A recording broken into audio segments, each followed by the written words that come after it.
अगर आपको हमारी वीडियो पसंद आती हो तो लाइक एंड सब्सक्राइब जरूर कर दिया करें। धन्यवाद।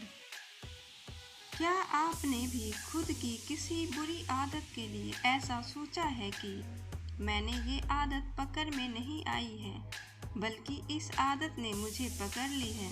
अगर आपको भी कोई बुरी आदत है और आप ऐसा देखते हैं तो ये कहानी आदत प्रेरणादायक कहानी में आपके लिए ही है।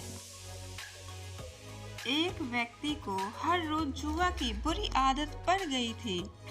इस आदत से उनके घर वाले बहुत परेशान रहते थे।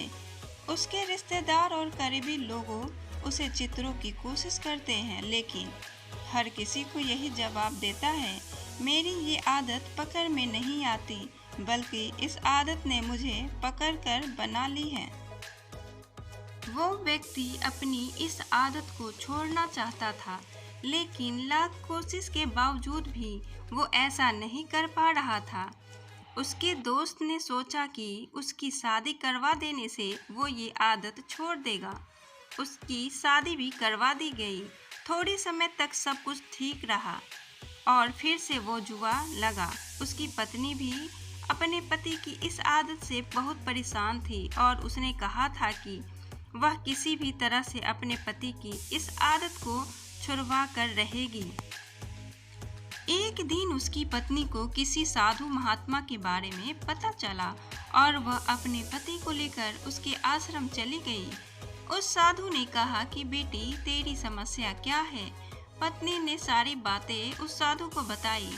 साधु ने इस समस्या का समाधान निकालते हुए पति पत्नी को कल आने के लिए कहा। अगले दिन दोनों आश्रम पहुँचे तो उन्हें एक साधु का पेड़ दिखाई दिया। उन्होंने साधु से पूछा कि आप ये क्या कर रहे हैं? आपने पेड़ को इस तरह क्यों पकड़ा है? साधु ने कहा कि तुम जाओ और कल आना। फिर तीसरे दिन वो दोनों पति पत्नी आश्रम में दिखे और उन्होंने साधु से वृक्ष के अवशेष देखे। उन दोनों ने आश्चर्यचकित होकर महाराज से पूछा, आप ये क्या कर रहे हो? साधु बोले, ये पेड़ मुझे छोड़ा नहीं, तुम लोग जाओ और कल आना। पति पत्नी को यह साधु का सिद्धांत कुछ अजीब लगता है। वो दोनों बिना कुछ बोले अपने घर चले जाते हैं। अगले दिन जब वो दोनों फिर आश्रम गए तो उन्होंने साधु की दृष्टि फिर भी उसी पेड़ को पकड़कर रखा दी। पति पत्नी साधु से बोले कि आप ये क्या कर रहे हैं? आप इस पेड़ को क्यों न छोड़ रहे हो?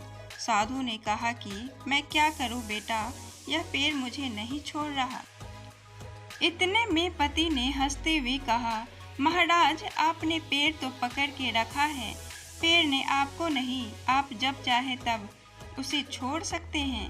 साधु महात्मा ने कहा था, बेटे, इतने दिनों से तुम ये शिक्षाओं की कोशिश कर रहे थे कि तुम जुआ खेलने की आदत तो पकड़ के रख रहे हो, वो आदत तुमने पकड़ी नहीं है। पति को अपनी गलती का पता हो जाता है। वो समझ गया कि अपनी इस आदत के लिए वो खुद जिम्मेदार है और अपनी इच्छा से वो ये आदत छोड़ सकता है। अगर आपको हमारी स्टोरी अच्छी लगती हो तो अपने दोस्तों के साथ भी शेयर करें और कमेंट में ज़रूर बताएं कि कैसी लगी हमारी स्टोरी।